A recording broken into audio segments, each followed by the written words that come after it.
शुरू करता हूँ अल्लाह के उस बाबरकत नाम से जो दिलों के बेहतर जानता है। प्रोग्राम का उन्वान भी तिब्बे अंबिया व अहले बैत अलैहिस्सलातु वस्सलाम है। इसके साथ साथ जितने भी और भी अंबिया आते रहे, अंबिया का काम था लोगों की मुश्किल को हल करना। अल्लाह ने पूरी कायनात को बनाया, कभी फ़ख्र नहीं किया, मगर जैसे एक इंसान को बनाया तो फ़ौरन कुरान में के उठा, लक़द ख़लक़नल इंसाना फ़ी अहसनि तक़वीम। हज़रत नूह का नुस्खा जिससे हम मुसलमान ना आशना हैं, वो अंग्रेज़ों ने वो बना के चला रहे हैं। क्यों उम्रें कम होती जा रही हैं? चूँकि हमने खुदा की नेचर से दूरी इख्तियार कर ली है। तो हज़रत दाऊद अलैहिस्सलाम, हज़रत सुलेमान नबी अलैहिस्सलातु वस्सलाम, इनको तो ये जड़ी बूटियाँ बोल के बताती थी कि हम फला मर्ज का इलाज है। होम्योपैथिक, एलोपैथिक और ये जो हर्बल का जो आपका इलाज है, तिब्बे अंबिया वाले बैत, क्या फ़र्क है इन तीनों में? डिफरेंस क्या है? एंटीबायोटिक को यूज़ करने के बाद उनके होंठ खुश्क हो जाते हैं, बिल्कुल उंगलियों में जो नाखून है या वाइटनेस आ जाती है। हम नेचुरली भी अगर चाहें तो अपने इम्यून सिस्टम को इन्हेंस कर सकते हैं, बीमारियों से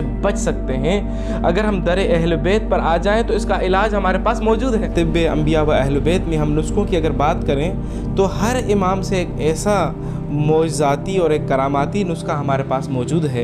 एक दिन का बच्चा भी इस्तेमाल कर सकता है और 100 साल का बूढ़ा भी इसी अहल बैत अलैहिस्सलातु वस्सलाम का हमारे ऊपर ख़ास करम है कि जिन्होंने हम ऐसे अनमोल ख़जाने हमें दिए हैं कि अगर उनका इस्तेमाल हम करते रहें तो हम दुनिया की तमाम मुश्किलात से दूर हो सकते हैं। ऐसा कोई साइंटिस्ट आज तक पैदा नहीं हुआ कि जहाँ कोई ऐसी दवा एलोपैथी के अंदर पैदा नहीं हुई कि वो उंगलियों को दोबारा बाहर निकाले। कायम आले मोहम्मद के दम से आए कायम शान रमजान। रमजान रमजान यूं कायम है रमजान, रमजान रमजान यूं कायम है रमजान।